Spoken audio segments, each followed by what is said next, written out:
G.R.. शिक्षण या आपल्या यूट्यूब चॅनलमध्ये आपणा सर्वांचं पुनश्च एकदा सहर्ष स्वागत।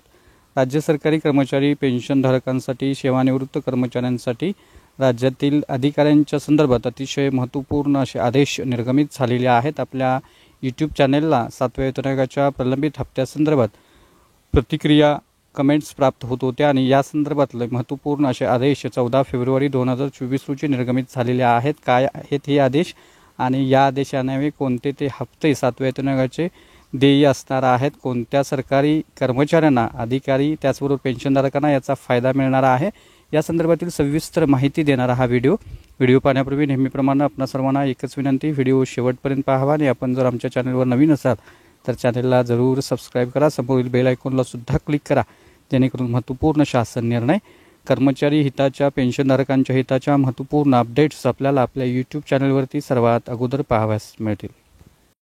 जसे की आपण स्क्रीनवर पाहताय, 14 फेब्रुवारी 2024 रोजी निर्गमित झालेलं महाराष्ट्र शासनाच्या शिक्षण संचालनालयाचं माध्यमिक व उच्च माध्यमिक महाराष्ट्र राज्य यांचं महत्त्वपूर्ण असं परिपत्रक। याच्यामध्ये असं नमूद केलेलं आहे की माहे फेब्रुवारी 2024चं वेतन देयक 7वा वेतन आयोगाचा 4था हप्ता आणि राहिलेल्या पहिल्या, दुसऱ्या, तिसऱ्या हप्त्यासह ऑनलाईन पद्धतीनं पारित करण्यासंदर्भातलं अतिशय महत्त्वपूर्ण असं परिपत्रक निर्गमित झालेलं आहे।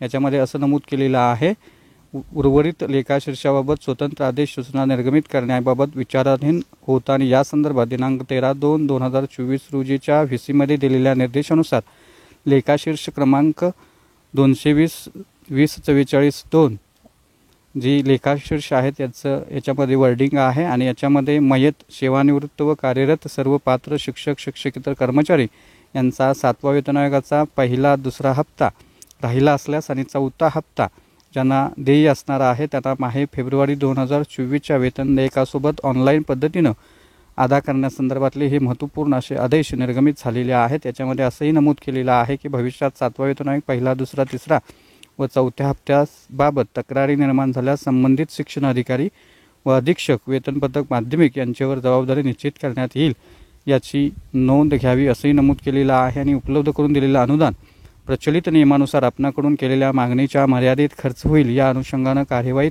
करण्यात यावी असे आदेशही दिलेले आहेत।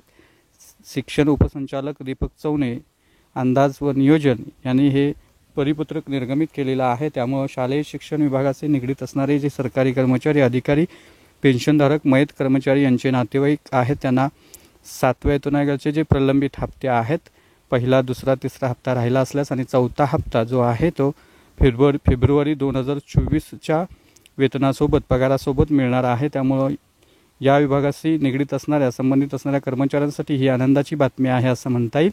तर ही होती अतिशय महत्त्वपूर्ण बातमी, महत्त्वपूर्ण शासनाचा निर्णय। अशाच महत्त्वपूर्ण बातम्यांसाठी, रोजच्या महत्त्वपूर्ण शासन निर्णयासाठी चॅनलला जरूर सबस्क्राइब